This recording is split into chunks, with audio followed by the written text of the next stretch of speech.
Blood trickled down Jamal's face as flight attendant Nancy smirked, watching security drag him from first class. His phone buzzed. Dad texting, "Stay put. Arriving in 10. Little did the crew know, Jamal's father wasn't just any passenger's parent. He owned the entire airline. Before we dive into this shocking story, where are you watching from today? Hit that like button and subscribe if you've ever experienced or witnessed discrimination while traveling. The events you're about to hear will make you question everything about how we treat each other in public spaces. Are you ready to see how quickly justice can arrive when you mess with the wrong family? The morning had started like a dream for 17-year-old Jamal Washington. He stood in his bedroom, staring in disbelief at the first-class ticket to San Francisco in his hands. Stanford University, his dream school, awaited him for a special campus tour reserved for exceptional candidates. After years of perfect grades, coding competitions, and sleepless nights studying, this trip represented everything he had worked for. "You earned this," his father Devin had told him, handing over the envelope containing the ticket. "First class all the way for my first-class son." What Jamal didn't know was that his father wasn't just the successful businessman he portrayed himself to be. Devin Washington was actually the CEO and majority shareholder of Liberty Atlantic Airlines. The very airline Jamal would be flying. Devin had intentionally kept this information from his son, wanting Jamal to grow up understanding the value of hard work rather than privilege. Only a select group of executives knew the CEO's family details, and Devin preferred it that way. "Call me when you land," Devin said, hugging his son goodbye at their Atlanta home. "And remember what I always tell you." Jamal nodded, reciting his father's familiar advice. "Keep your head high, stay calm, and let your excellence speak for itself." He needed that advice more than he knew. At the airport, Jamal approached the check-in counter wearing comfortable travel clothes, jeans, sneakers, and his favorite navy hoodie with the NASA logo.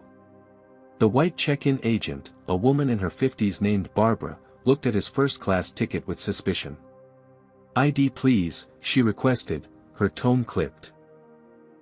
After examining his driver's license, she asked, "Do you have any additional identification?" Jamal provided his school ID, maintaining his politeness. Through the corner of his eye, he noticed a white businessman in a rumpled suit sail through the adjacent first-class line with barely a glance at his documentation. "Is there a problem with my ticket?" Jamal finally asked after Barbara spent an unusual amount of time verifying his information. "Just being thorough," she replied without making eye contact. "We need to make sure everyone is where they're supposed to be." The emphasis on "supposed to be" wasn't lost on Jamal. He'd experienced this kind of subtle questioning of his belonging throughout his life. As the only black student in his AP calculus class, he'd endured plenty of surprised looks when he aced exams. As captain of the robotics team, he'd faced doubts about his leadership abilities despite his technical brilliance. Before heading to security, Jamal called his father one last time. "Everything okay?" Devin asked, detecting something in his son's voice.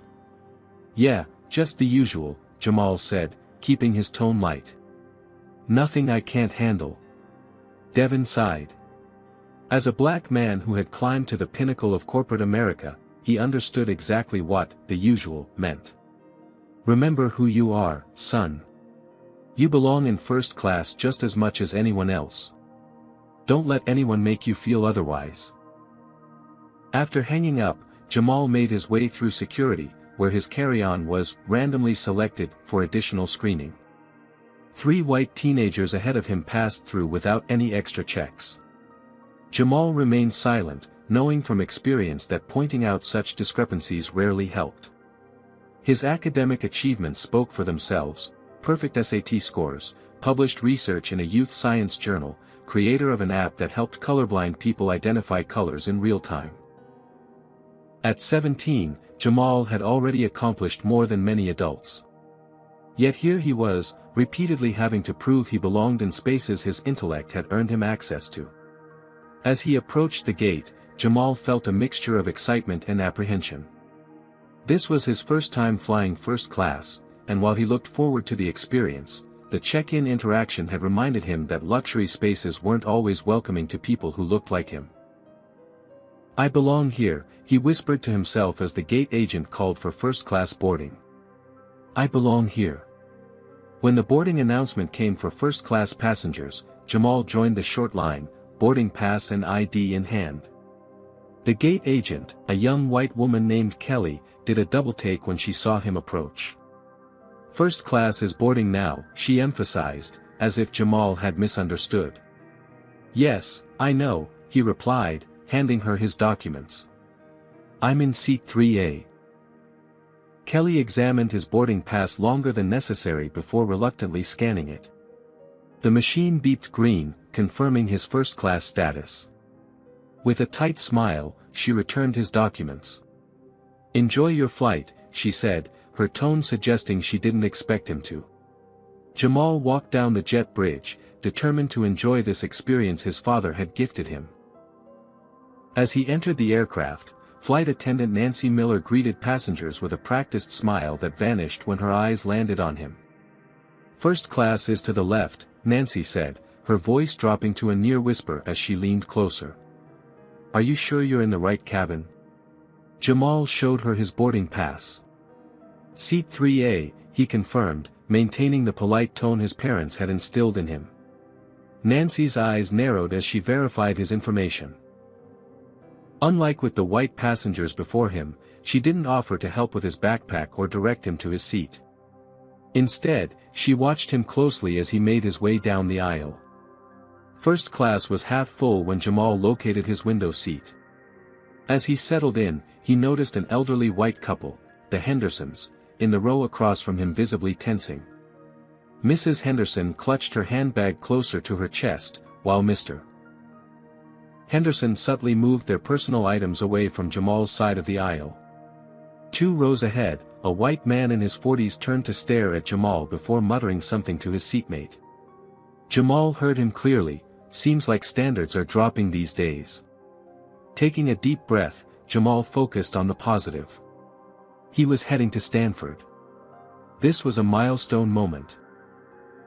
He took out his phone and snapped a photo of the spacious seat and the welcome drink menu, planning to share the experience with his friends later. "Excuse me," Nancy appeared beside him. "Can I see your boarding pass again?" Jamal complied, though he had already shown it twice. "Is something wrong?"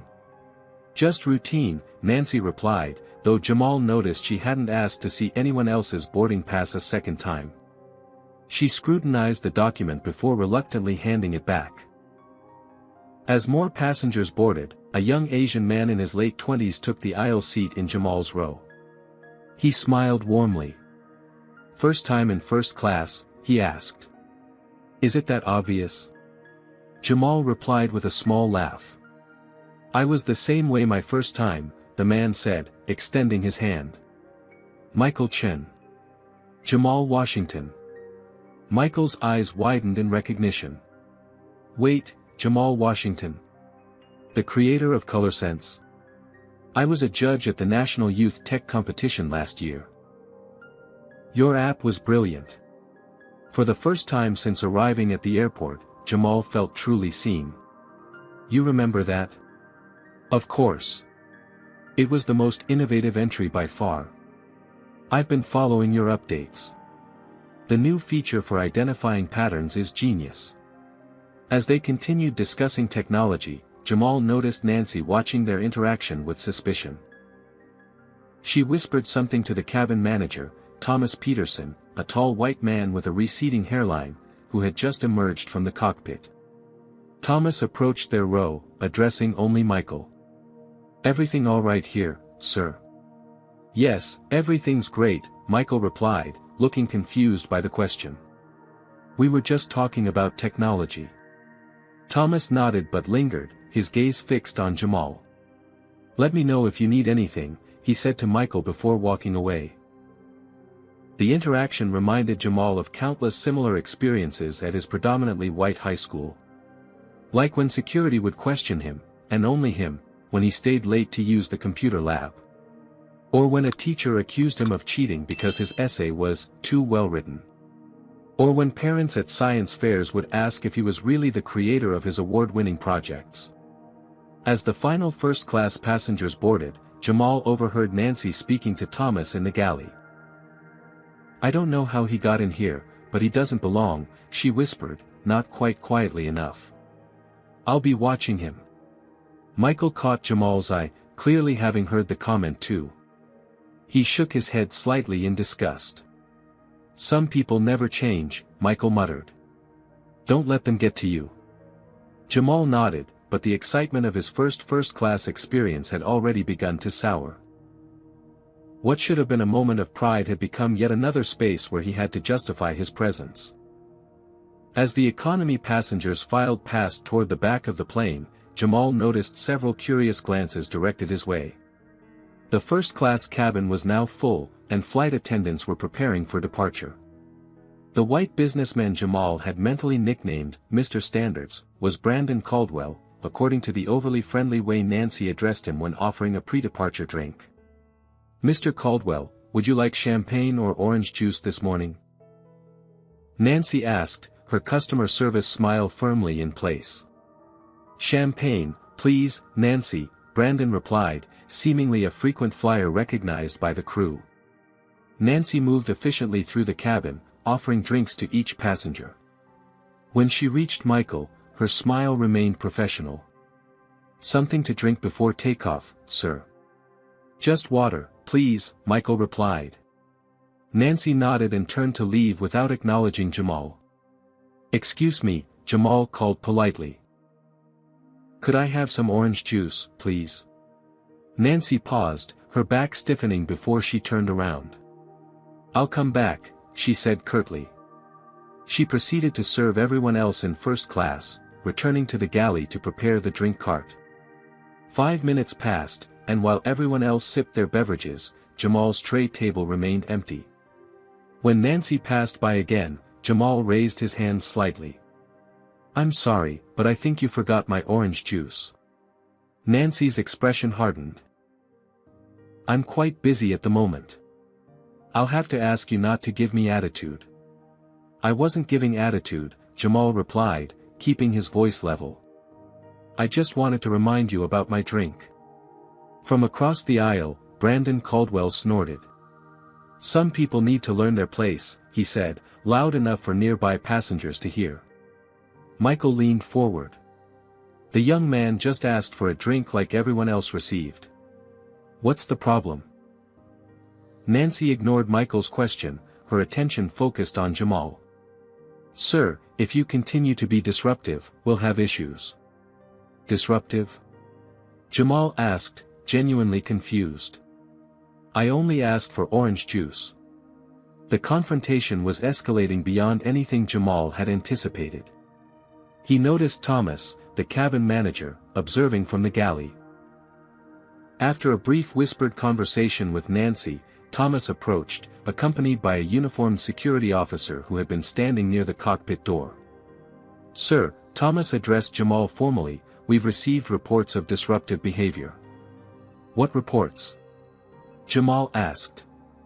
"I've been sitting here quietly except for asking for a drink." "We also have reason to believe you may not be in your assigned cabin," Thomas continued as if Jamal hadn't spoken. "I've shown my boarding pass 3 times already." Jamal reached for his phone where he had stored his digital boarding pass. The security officer, whose name tag read James Wilson, moved closer, hand hovering near his belt. "Sir, please keep your hands where I can see them." What would normally be a simple misunderstanding was rapidly transforming into something more dangerous. Jamal felt his heart racing but remembered his father's words about staying calm. "My boarding pass is on my phone," Jamal explained slowly. "I'm just trying to show you that I'm in the correct seat." "We've had reports from multiple passengers," Thomas insisted, though he didn't specify which passengers or what they had reported. Brandon Caldwell spoke up again. "I saw him arguing with the flight attendant. Very aggressive." Mrs. Henderson nodded in agreement. "I don't feel safe with him here." Michael stood up. "That's absolutely false. He's been nothing but polite. I've been sitting right next to him." Thomas turned to Michael. "Sir, please stay out of this or we'll have you removed as well." The security officer moved closer to Jamal. "I need you to come with me, now." "This is ridiculous," Jamal protested, his voice rising slightly with frustration. "I have a valid ticket for this seat." "Do not raise your voice," Officer Wilson warned, reaching for Jamal's arm. "Don't touch me," Jamal said, instinctively pulling away. "I haven't done anything wrong." That small defensive movement was all the justification Wilson needed. He grabbed Jamal roughly by the shoulder. "You're coming with me now. What do you think about how quickly this situation escalated?" Comment number 1 if you believe Jamal should have continued trying to show his boarding pass, or comment number 2 if you think he should have quietly left to avoid further confrontation. Don't forget to like and subscribe if you've ever witnessed unfair treatment based on someone's appearance. What would you have done in Michael's position as the only passenger speaking up for Jamal? Let's see how this tense situation continues to unfold. Security Officer Wilson's grip tightened painfully around Jamal's upper arm. "Stand up now," he ordered, his voice carrying through the suddenly silent first-class cabin. "You're hurting me," Jamal said, wincing as he tried to comply. The awkward angle made it difficult to rise from the window seat with Wilson pulling him. "Stop resisting," Wilson barked, though Jamal was simply trying to stand as instructed. Michael attempted to intervene again. "This is completely unnecessary. He's not resisting." Nancy stepped forward. "Sir, remain in your seat or you'll be removed as well." As Jamal finally managed to stand, Wilson yanked him forward with excessive force, causing Jamal to stumble into the aisle. His navy hoodie caught on the armrest, ripping audibly at the seam. "My hoodie!" Jamal exclaimed. "Shut up and move," Wilson growled, shoving Jamal forward. The momentum sent Jamal off balance. He tried to catch himself on a seat back but missed, his forehead smacking against the sharp edge of an extended tray table. Pain exploded across his brow, and he felt immediate warmth as blood began trickling down his face. Gasps echoed through the cabin. Several passengers had their phones out, recording the escalating violence. One woman in business attire covered her mouth in horror. "You're bleeding him!" Michael shouted, standing again despite the warnings. "This is assault." Jamal raised his hand to his forehead, his fingers coming away red with blood. "Why are you doing this?" he asked, his voice shaking not with fear but with dawning anger. "I have a legitimate ticket." Nancy stepped back into the galley, but not before Jamal caught the satisfied smirk that briefly crossed her face. "They all say that," she remarked to Thomas. Wilson pulled a handkerchief from his pocket and roughly pressed it against Jamal's head. "Let's go," he commanded, pulling Jamal down the aisle. Mrs. Henderson suddenly raised her voice. "He was making threatening gestures before you came." "I saw him." "That's a complete lie." Michael protested, now recording the incident himself. "I've been sitting next to him the entire time." Officer Wilson turned to Michael. "Sir, this is your final warning. Sit down or you're next." As Jamal was dragged through first class toward the economy section, every passenger could see the blood now staining the white handkerchief pressed against his forehead. Economy passengers craned their necks to watch the commotion, many looking shocked at the sight of a bleeding teenager being forcibly removed. "I have rights," Jamal called out, trying to maintain his dignity despite the humiliation burning through him. "Check my ticket. Call my father." "Keep moving," Wilson insisted, his grip bruising Jamal's arm. As they approached the exit, Jamal managed to free his hand enough to reach into his pocket. With trembling fingers, he grasped his phone and quickly typed a text to his father, "Dad, emergency. Being dragged off plane. Bleeding. Help." He attached one of the photos another passenger had taken of him being restrained, clearly showing the blood on his face. Just as they reached the door, he hit send. Wilson noticed the phone. "Give me that," he demanded, reaching for it. No, Jamal clutched the device tightly. It was his only lifeline now. The officer tried to pry it from his hand, but Jamal's desperation gave him strength. In the struggle, Jamal was shoved against the exit door frame, adding another bruise to his growing collection. "That's enough." A male voice called from economy. "You're using excessive force on a kid." Wilson ignored the comment, finally managing to march Jamal off the plane and onto the jet bridge. 2 more airport security officers waited there, looking surprised at Jamal's bloodied appearance. "What happened to him?" one asked. Resisting removal, Wilson replied curtly. "He got physical." "That's not true." Jamal protested. "I was just sitting in my assigned seat."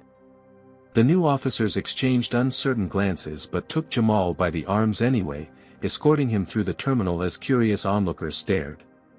Blood continued to drip down his face, his torn hoodie hanging awkwardly off one shoulder. Jamal felt the vibration of his phone in his pocket. His father had responded, "Stay put. Arriving in 10. What Jamal didn't know was that those 7 words were about to change everything. In the downtown Atlanta headquarters of Liberty Atlantic Airlines, CEO Devin Washington sat at the head of a polished mahogany table, surrounded by executives discussing quarterly projections. As one of the few black CEOs of a major airline, Devin had built his reputation on exceptional leadership and transforming the once struggling company into an industry leader.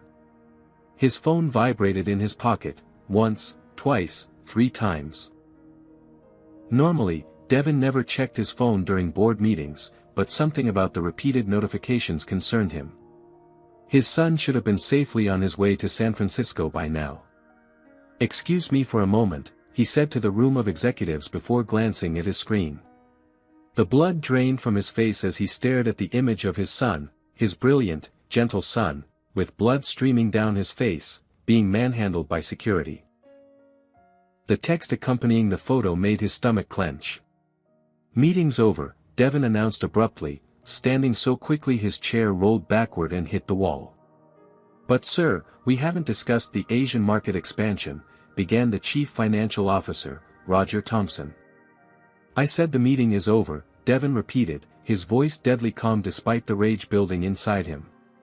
"My son is being assaulted on one of our planes." The room fell silent as executives exchanged worried glances. "Which flight?" asked Linda Patterson, the chief operations officer, already reaching for her tablet. "Flight 1422 to San Francisco," Devin replied, pocketing his phone. "I need my helicopter ready in 5 minutes. And get me the captain of that flight immediately."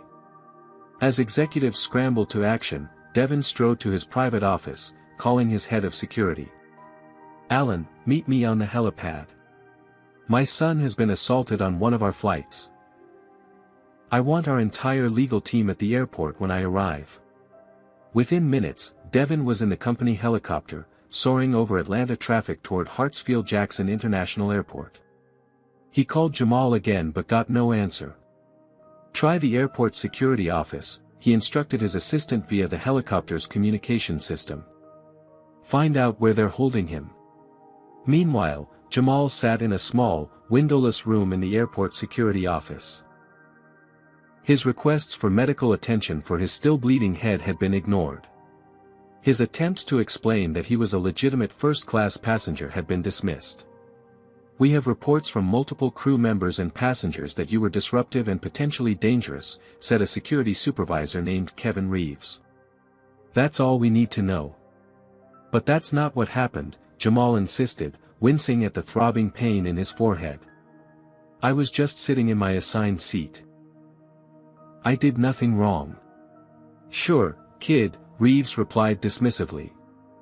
"Everyone's innocent." The door opened, and a nervous-looking junior security officer entered. "Sir," he addressed Reeves, "there's something you should know. Operations just called. They're getting high-priority calls about this passenger." Reeves frowned. "What kind of calls?" Before the junior officer could answer, the door burst open again. A woman in an airport management suit entered, her face pale. Release him immediately, she ordered. And get medical assistance here now. On what grounds? Reeves demanded. The woman's voice shook slightly. That's Jamal Washington. His father is Devin Washington. Am I supposed to know who that is? Reeves crossed his arms defiantly. The CEO of Liberty Atlantic Airlines, she hissed. Our largest carrier. And he's landing on our executive helipad right now with the company's legal team. The color drained from Reeves' face. The CEO. But. Move, she commanded, already pulling out her phone to call for medical assistance. Back on Flight 1422, the passengers were growing restless. They had been fully boarded for nearly 20 minutes with no sign of departure.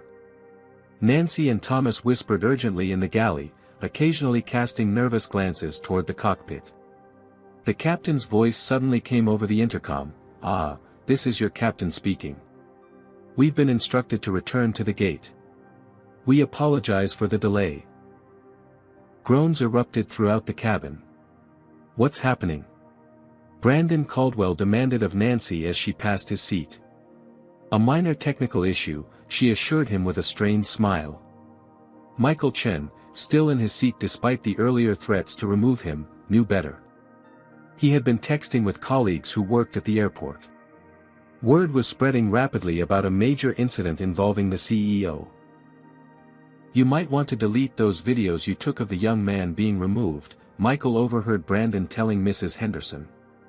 "Just to be safe." "Why would I do that?" she replied, though she was already opening her photo gallery. "We didn't do anything wrong." In the security office, a paramedic was now attending to Jamal's forehead wound, cleaning away the dried blood and applying butterfly bandages. "You'll need stitches," the paramedic informed him. "But this will hold for now." The door slammed open, and Jamal looked up to see his father standing there, his normally composed demeanor fractured by barely contained fury. Behind him stood a team of suits, executives and lawyers from Liberty Atlantic. "Dad!" Jamal called, relief washing over him.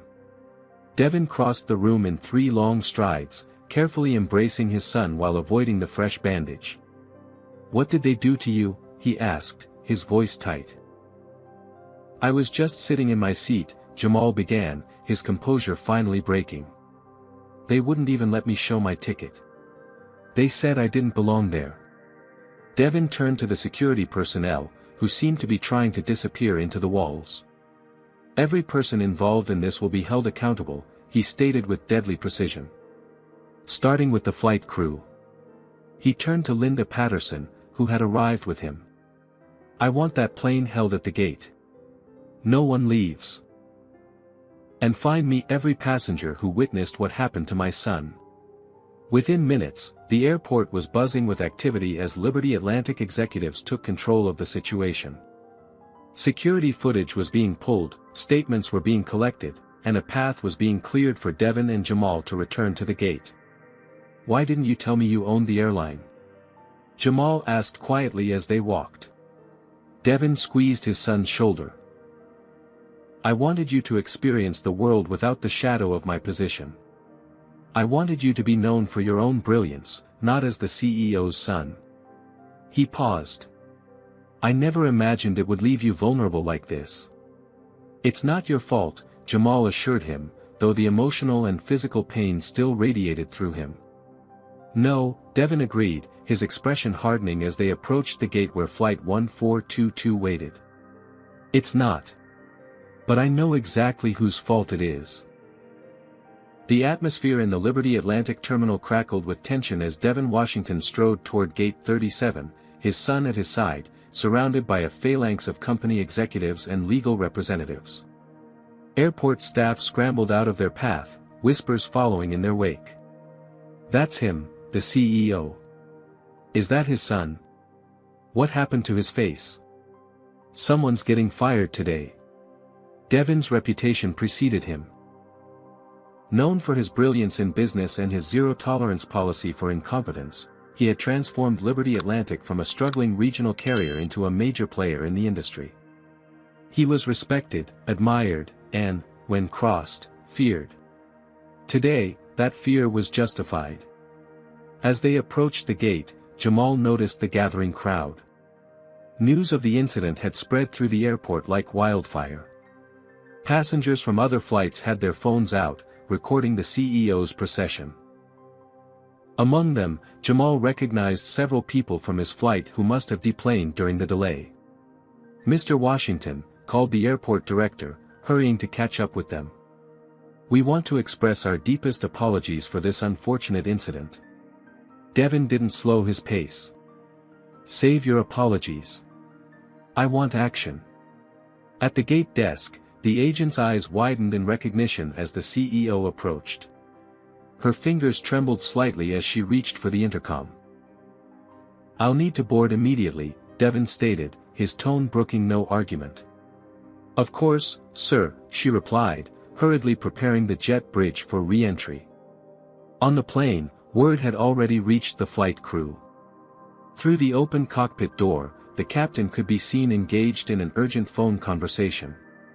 Nancy and Thomas stood in the galley, their faces ashen as they whispered frantically. "What's happening?" Brandon Caldwell demanded, approaching the galley. "We've been sitting here for half an hour." Nancy forced a professional smile. "Just a minor situation, sir. We should be departing soon." "That's not what I heard," Michael Chen called from his seat. "I heard the CEO is coming aboard because you assaulted his son." The cabin fell silent as all eyes turned to Michael, then to the suddenly pale flight attendants. That's absurd," Thomas stammered. "There must be some misunderstanding." "No misunderstanding," Michael replied, holding up his phone. "I have the whole thing on video. As do several other passengers." Mrs. Henderson clutched her husband's arm. "We should tell them what really happened," she whispered urgently. "That boy was being aggressive." "Quiet, Margaret," Mr. Henderson hissed. "Let me handle this." Brandon Caldwell retreated to his seat, discreetly opening his laptop and appearing suddenly engrossed in work documents. The cabin door reopened, and Thomas visibly flinched as Devin Washington entered, followed by Jamal and several executives in business attire. The bandage on Jamal's forehead stood in stark contrast to his dark skin, the surrounding area still visibly bruised. A collective gasp rippled through the cabin. Several passengers who had witnessed Jamal's removal looked away in shame.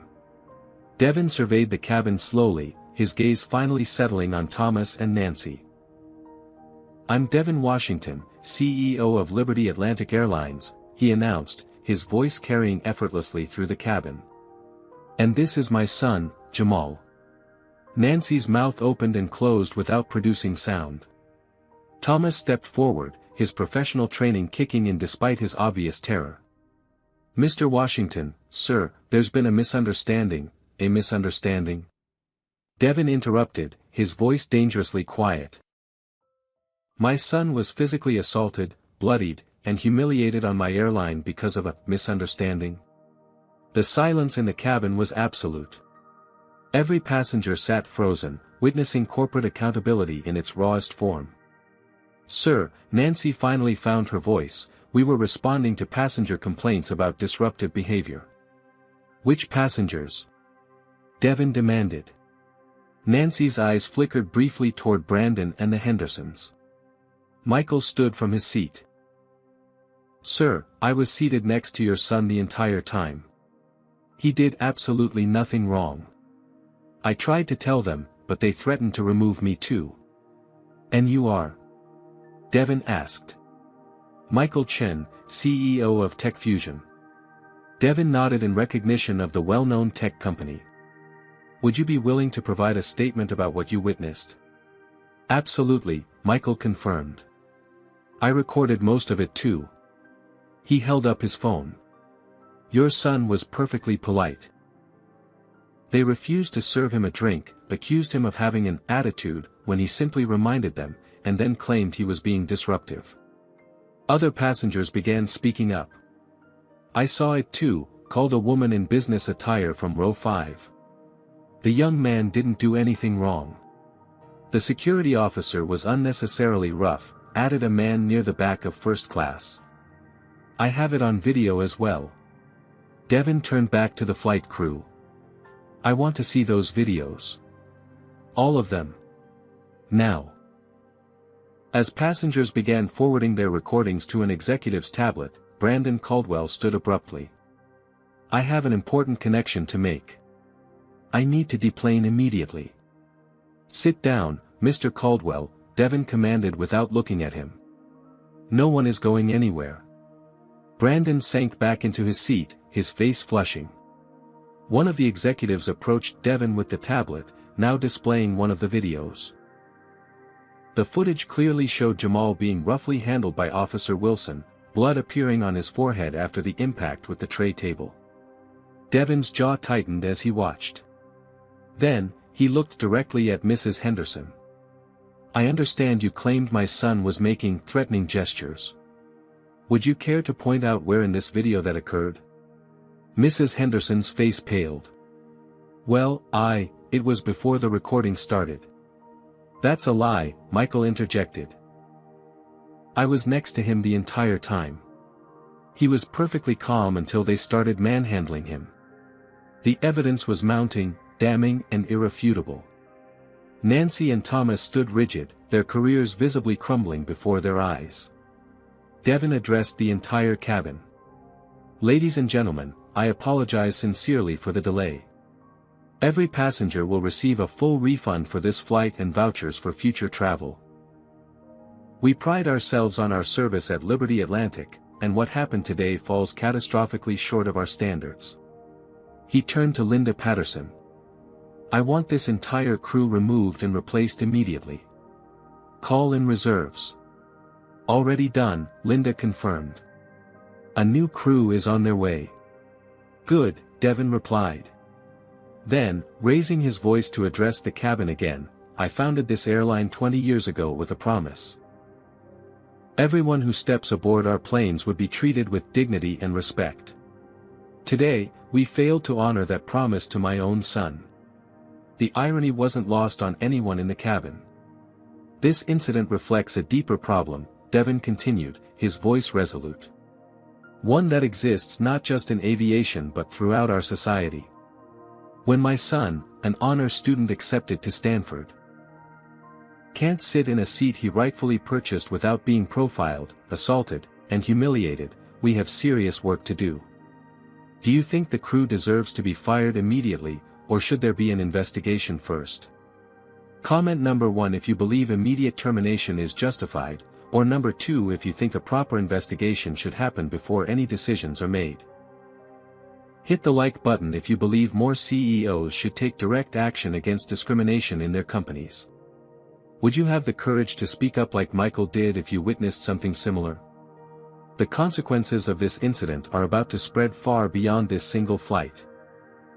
40 minutes after Devon Washington's arrival, Flight 1422 prepared for its second attempt at departure. The original crew, Nancy, Thomas, and 2 other flight attendants, had been escorted from the aircraft and replaced with a new team. The atmosphere in the cabin had transformed from tense to subdued, passengers processing the dramatic confrontation they had just witnessed. Devon stood at the front of the first-class cabin, addressing the passengers one final time before disembarking with Jamal. The new crew will take excellent care of you for the remainder of your journey to San Francisco. Our ground team in San Francisco will have vouchers and refund information ready when you land. He paused, his gaze sweeping across the faces before him. Today, you witnessed something that happens far too often in our society, just rarely with immediate consequences. Brandon Caldwell shifted uncomfortably in his seat, refusing to make eye contact with anyone. The Henderson sat rigid, Mrs. Henderson dabbing at her eyes with a tissue, whether from genuine remorse or self-pity was unclear. What happened to my son could have happened to anyone's child, Devon continued. But we all know it's more likely to happen to children who look like mine. Today, I was able to intervene because of my position. Most parents don't have that privilege. Michael Chen stood up. Mr. Washington, I'd like to offer my expertise. My company specializes in AI technology that could help identify patterns of discriminatory behavior in customer service interactions. We'd be honored to partner with Liberty Atlantic on addressing these systemic issues. Devin nodded appreciatively. I'll have my team contact you next week, Mr. Chen. Thank you. As father and son prepared to leave the aircraft, Mrs. Henderson suddenly rose from her seat. Wait, she called, her voice quavering. I want to apologize to the young man. Jamal turned, his expression guarded. I lied, she admitted, tears now flowing freely. You never made any threatening gestures. I was afraid, but not because of anything you did. Because of my own prejudices. She looked down, unable to meet his eyes. I'm truly sorry. Jamal nodded solemnly. Thank you for your honesty, ma'am. Mr. Henderson remained seated, his face flushed with embarrassment or anger, perhaps both. Brandon Caldwell made no such apology, instead busying himself with his phone, pretending to be oblivious to the unfolding scene. As Devin and Jamal exited the aircraft, Jamal turned to his father. What happens now? Now, Devin replied, guiding his son toward the terminal, we deal with the aftermath. The aftermath came swiftly. By the time they reached the private Liberty Atlantic lounge, cell phone videos of Jamal's removal and Devin's confrontation with the crew had already begun circulating on social media. The hashtag #JusticeForJamal was trending, along with hashtag #FlyingWhileBlack. Inside the lounge, a medical professional properly cleaned and stitched Jamal's forehead wound while Devin fielded urgent calls from company executives. Yes, I want Nancy Miller, Thomas Peterson, and security officer James Wilson suspended immediately pending investigation, he instructed the HR director. And I want a complete review of all customer complaints involving racial issues from the past 5 years on my desk tomorrow. As Devin ended the call, the door opened to admit Linda Patterson accompanied by Alan Brooks, Liberty Atlantic's head of security. We've identified the security officer who assaulted Jamal, Alan reported. He's been suspended pending investigation. Airport management is cooperating fully. And the passengers? Devin asked. Michael Chen has provided his full video and statement, Linda replied. 3 other passengers have also come forward with footage and testimony supporting Jamal's account. The Hendersons have requested a private meeting with you. Denied, Devin said flatly. They can speak to our legal team. Jamal, now patched up and changing into a fresh Liberty Atlantic branded sweatshirt, his hoodie having been ruined, looked up. What about that man, Brandon Caldwell? He was the one who said I needed to know my place. Linda consulted her tablet. Brandon Caldwell, frequent first-class passenger, works as vice president of sales at Pinnacle Financial. We've already received calls from their PR department trying to get ahead of this. I imagine they are, Devin said grimly. His behavior will be very interesting to their diverse client base. By evening, the incident had exploded across national news. Cell phone footage from multiple angles showed Jamal's violent removal, the blood streaming down his face, and his father's confrontation with the crew. News vans gathered outside Liberty Atlantic headquarters in downtown Atlanta, while social media continued to amplify the story. CNN breaking news, Black teen assaulted on flight, CEO father grounds plane, MSNBC. Liberty Atlantic at center of racial profiling controversy, Fox News. Airline CEO intervenes after son removed from first class, Liberty Atlantic stock took an immediate hit, dropping 7% in after-hours trading. Board members began calling Devin, concerned about the financial implications. The stock will recover, Devin assured the board chair during a tense call. Our integrity as a company wouldn't if we tried to sweep this under the rug. Meanwhile, competing narratives began emerging. Brandon Caldwell gave an interview to a sympathetic business publication, claiming he had been misunderstood and that he felt genuine concern about disruptive behavior that threatened flight safety. The Hendersons released a statement through their attorney, walking back Mrs. Henderson's on-board apology, the Hendersons were responding to concerning behavior they observed. They regret any misunderstanding but were acting out of an abundance of caution in the confined space of an aircraft. Michael Chin countered these narratives forcefully, organizing a joint statement from 7 first-class passengers who had witnessed the incident. What we observed was textbook racial profiling and discrimination, followed by excessive force against a minor who had done nothing wrong. Any claims to the contrary are fabrications designed to protect the perpetrators. At Liberty Atlantic headquarters, the crisis management team worked through the night. Devin insisted on a response that acknowledged the reality of the situation rather than minimizing it. "This will be a turning point for our company," he told his executive team. "We either confront the ugly truth that this kind of discrimination exists in our organization, or we become complicit in perpetuating it." Not everyone agreed with this approach. Several board members argued for a more cautious response that would protect the company's stock price and reputation. "With all due respect," countered the chief diversity officer, Amara Jackson, "our reputation will suffer far more if we try to downplay what clearly happened. The videos don't lie. This is an opportunity to lead the industry in addressing a problem that affects every airline." Devin nodded. "Amara's right. Draft a statement acknowledging that racial profiling occurred, that it's unacceptable, and outlining specific steps we're taking to address it." He paused. "And add that Nancy Miller, Thomas Peterson, and Security Officer James Wilson have been terminated, effective immediately." "Without a full investigation?" asked Roger Thompson, the CFO, looking concerned. "The videos are the investigation," Devin replied firmly.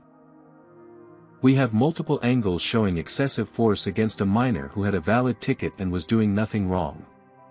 We have audio of crew members saying he doesn't belong in first class. What more do you need?" No one had an answer to that. Back at the Washington home that evening, Jamal sat in the family room with an ice pack against his stitched forehead. The events of the day had left him physically and emotionally drained. "You still want to visit Stanford?" Devin asked, sitting beside his son. "Definitely," Jamal replied without hesitation. "I'm not letting what happened today derail my future." Devin smiled proudly. "That's my boy." "But Dad," Jamal added, "I want to use what happened to make a difference somehow." Devin nodded thoughtfully. "I think we both will." By the following morning, the story had exploded.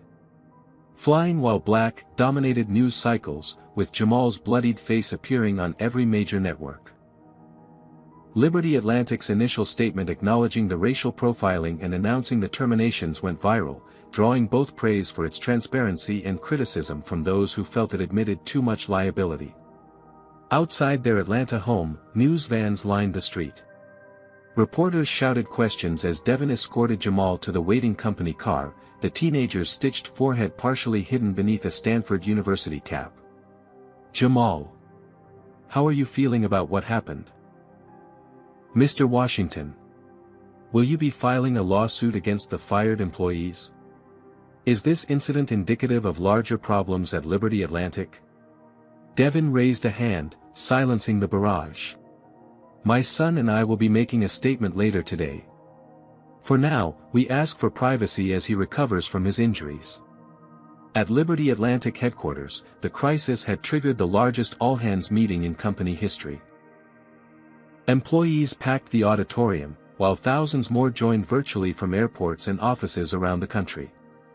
Yesterday, Devin began, standing before his workforce. A Liberty Atlantic passenger was profiled, assaulted, and humiliated because of the color of his skin. That passenger happened to be my son, which means this incident received immediate attention and consequences.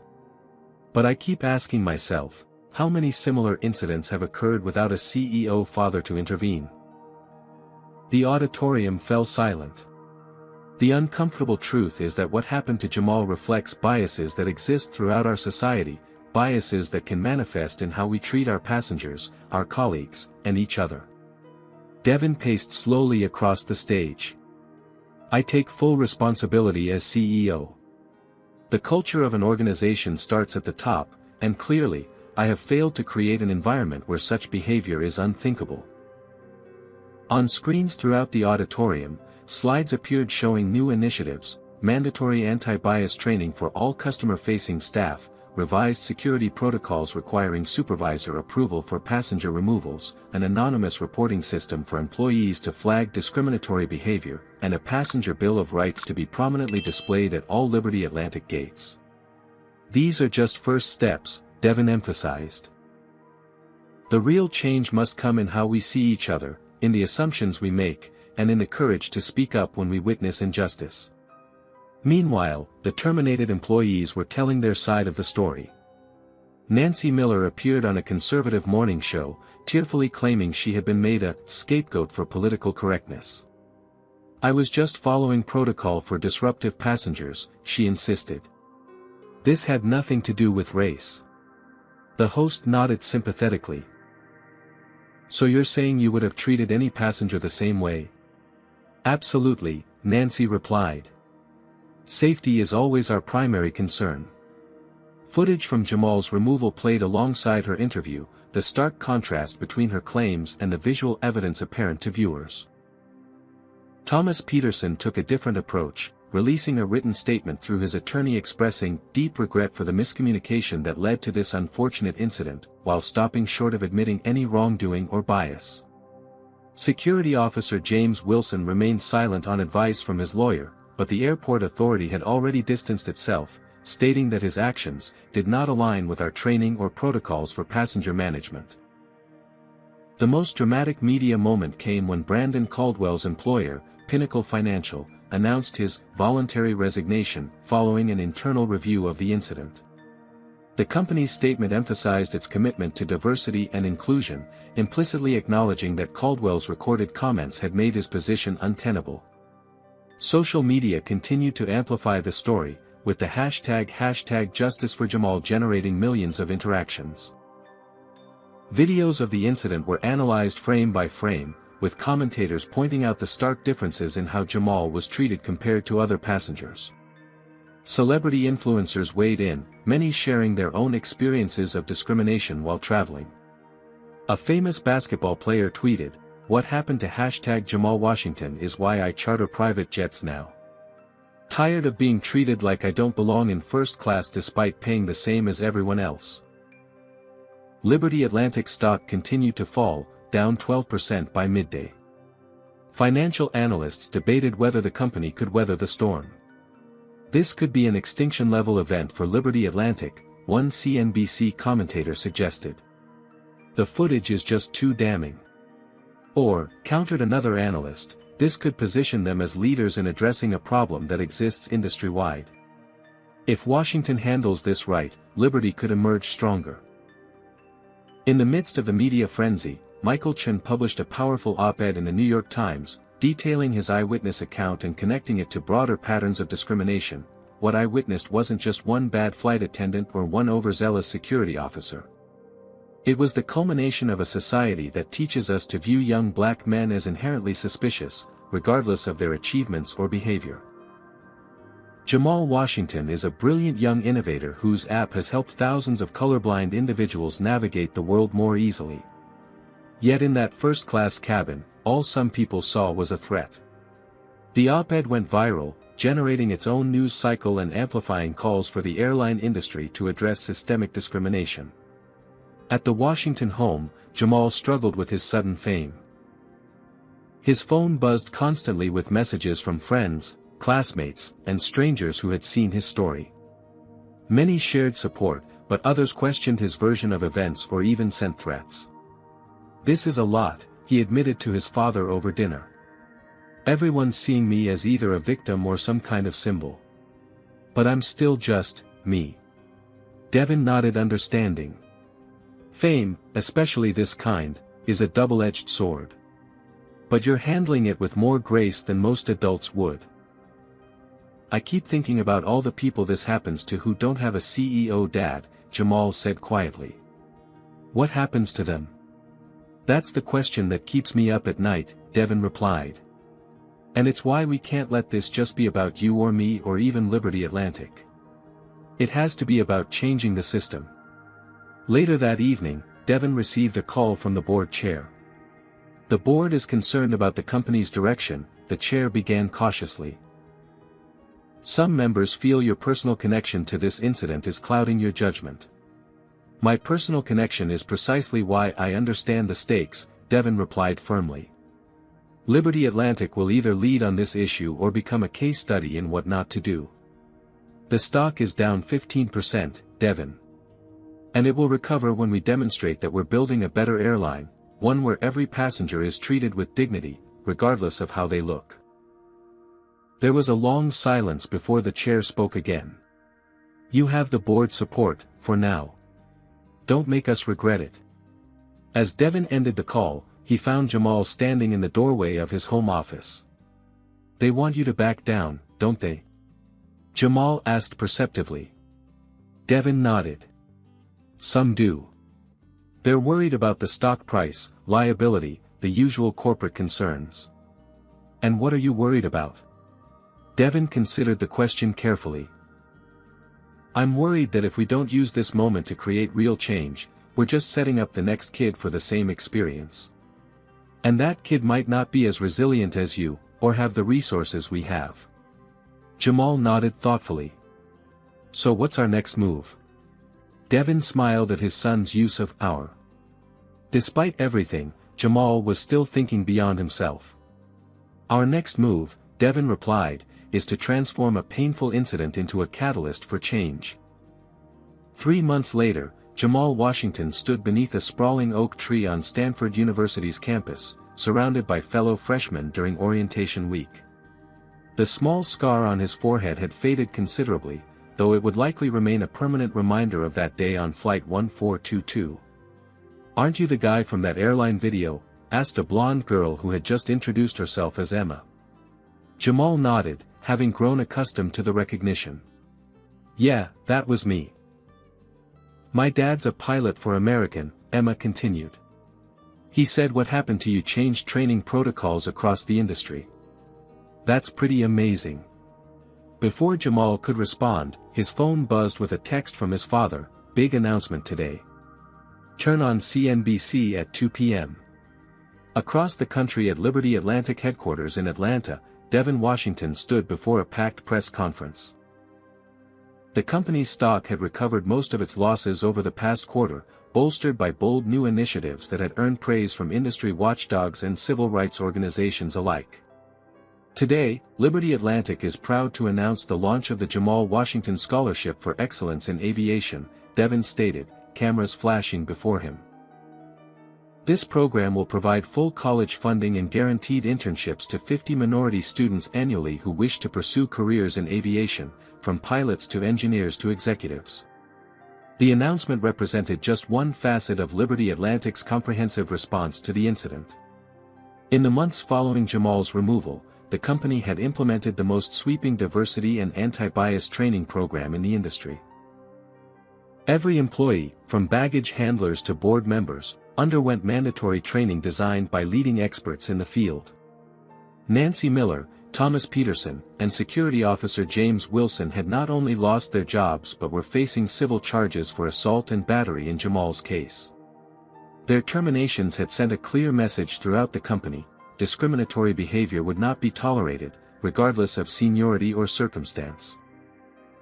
Brandon Caldwell had suffered his own consequences. After his voluntary resignation from Pinnacle Financial, he found himself virtually unemployable in the financial sector. The video of his "Know Your Place" comment had become a case study in workplace bias training programs across the country. The Hendersons had issued a more genuine public apology after Mrs. Henderson's initial on-board admission was contradicted by her later statement. The couple had since enrolled in community reconciliation programs in their hometown. For Michael Chen, the incident had solidified his company's focus on developing AI tools to identify patterns of bias in customer service interactions. Liberty Atlantic had become TechFusion's first airline partner, implementing the technology throughout its customer service platforms. "Our algorithm can flag potential bias in real time," Michael explained during a joint presentation with Liberty Atlantic executives. For example, if first-class passengers of color are being asked for ticket verification at significantly higher rates than white passengers, the system alerts management to the pattern.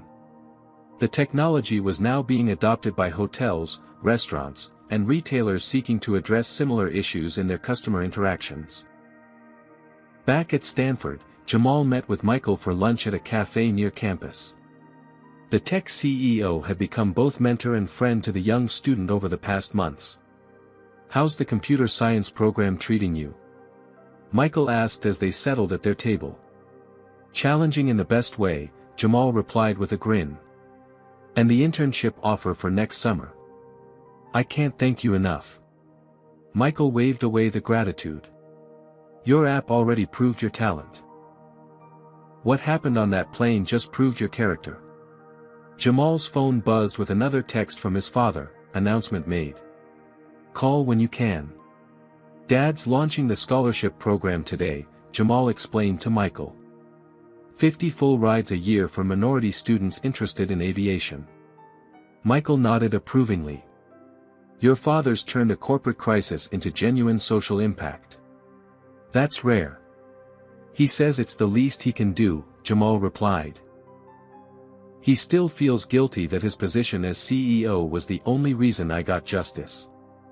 That's why the work matters," Michael said. "To create systems where justice doesn't depend on who your parents are." Later that evening, Jamal FaceTimed with his father from his dorm room. "The scholarship announcement is getting fantastic coverage," Devin reported. "Applications are already pouring in." "That's great, Dad," Jamal said sincerely. "I've been thinking about something, though." "What's that?" "Remember how I always wanted to be a pilot when I was little? Before I got into coding?" Devin smiled at the memory. "You had model planes hanging from every inch of your ceiling." "I'm thinking of taking flying lessons," Jamal continued. "Not changing my major or anything, but maybe getting my private pilot's license. After everything that happened. I don't want to let anyone define what spaces I can or can't enter." Pride shone in Devin's eyes. "I think that's a perfect idea."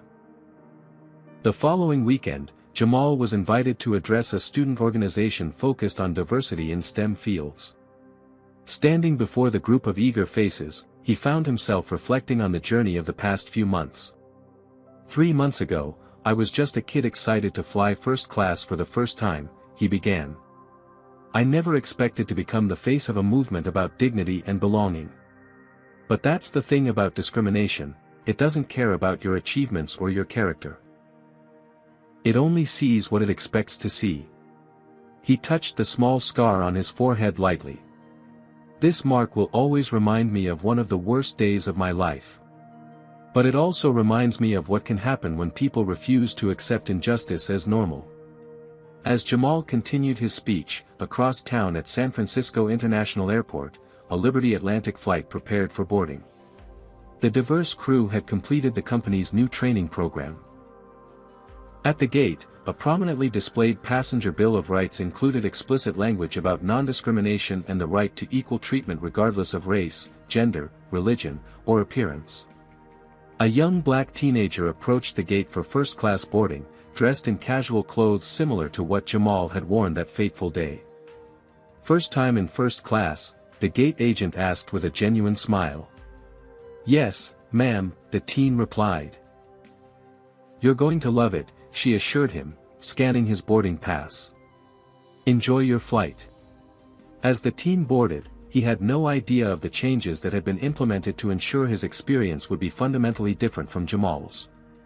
He would never know how close the industry had come to dismissing the incident as an isolated case rather than addressing the systemic issues it revealed. Back at Stanford, Jamal concluded his address to enthusiastic applause. "The work isn't finished," he emphasized to the students. "What happened to me was just one visible instance of something that happens every day in less dramatic ways.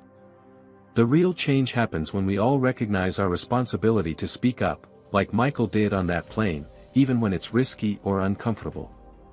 Later, Jamal and his father collaborated via video call on reviewing new training materials for Liberty Atlantic crew members. They had developed a unique workshop where Jamal shared his experience directly with employees, humanizing the statistics and policies. "Do you ever wish none of this had happened?" one employee asked during a virtual session. "That you could have just had a normal flight?" Jamal considered the question carefully. "Sometimes," he admitted. "But then I think about all the passengers who've written to me sharing similar experiences where nothing changed. If what happened to me means their next flight will be different, then maybe it was worth it."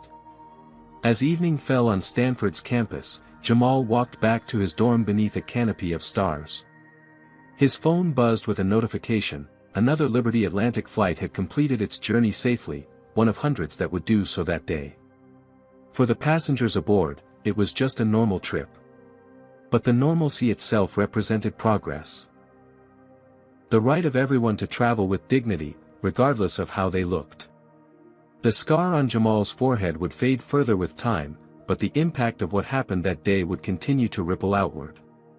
One teenager's humiliation had become a catalyst for change, a reminder that justice sometimes requires more than policies and procedures. It requires courage, from those who experience discrimination and those who witness it. And somewhere in the sky above, another first-class cabin carried passengers of all backgrounds, each one belonging exactly where they chose to be. What would you have done if you were on that flight witnessing Jamal's treatment? Would you have spoken up like Michael or remained silent like many other passengers? Let us know in the comments. If this story moved you or made you think differently about discrimination in everyday spaces, please like and subscribe to support more content that shines a light on these important issues. Share this video with someone who needs to hear this message, and remember that creating change often starts with one person refusing to accept injustice as normal. Thank you for watching, and remember, everyone deserves to be treated with dignity, no matter where they sit. Jamal's harrowing experience reveals how quickly racial bias can escalate from microaggressions to dangerous physical confrontations. The flight crew's immediate suspicion of a black teen in first class demonstrates how deeply ingrained prejudice can be, even in professional settings. What's particularly striking is how those with authority, Nancy, Thomas, and Officer Wilson, used their power not to protect but to humiliate someone they deemed didn't belong. This story also highlights the profound impact of privilege in determining outcomes. Jamal received justice only because his father possessed extraordinary influence as CEO. For countless others facing similar discrimination, no rescue arrives, no plane is grounded, and no consequences follow for the perpetrators. The contrasting responses from passengers illustrate our collective responsibility. While most remained silent, Michael chose courage over comfort. His willingness to document the truth prevented the incident from being dismissed or rewritten. Perhaps most importantly, this narrative demonstrates the difference between performative responses and genuine transformation. Rather than merely firing individuals or issuing empty apologies, Devon implemented systemic changes through comprehensive training, technological solutions, and educational opportunities. The ultimate lesson is that creating equitable spaces requires both individual courage and institutional accountability. True justice shouldn't depend on having a powerful parent, but on systems that recognize and protect everyone's dignity regardless of appearance. What would you have done if you were on that plane witnessing Jamal's mistreatment? Would you have spoken up like Michael or remained silent like most passengers? Share your thoughts in the comments below. Your perspective might help someone find their own courage to stand against discrimination. If Jamal's story touched you or made you think differently about how racial bias operates in everyday spaces, please hit that like button to help this important message reach more people. Subscribe to our channel for more powerful stories that shed light on social justice issues often overlooked in mainstream conversations. Have you or someone you know experienced racial profiling while traveling? Your stories matter and help others understand they're not alone. Share this video with someone who needs to hear this message or with those who might not recognize how discrimination happens in real time. Thank you for listening to Jamal's journey. Remember, change begins when we refuse to accept injustice as normal, whether we're experiencing it, witnessing it, or have the power to address it. Together, we can create a world where everyone belongs exactly where they choose to be.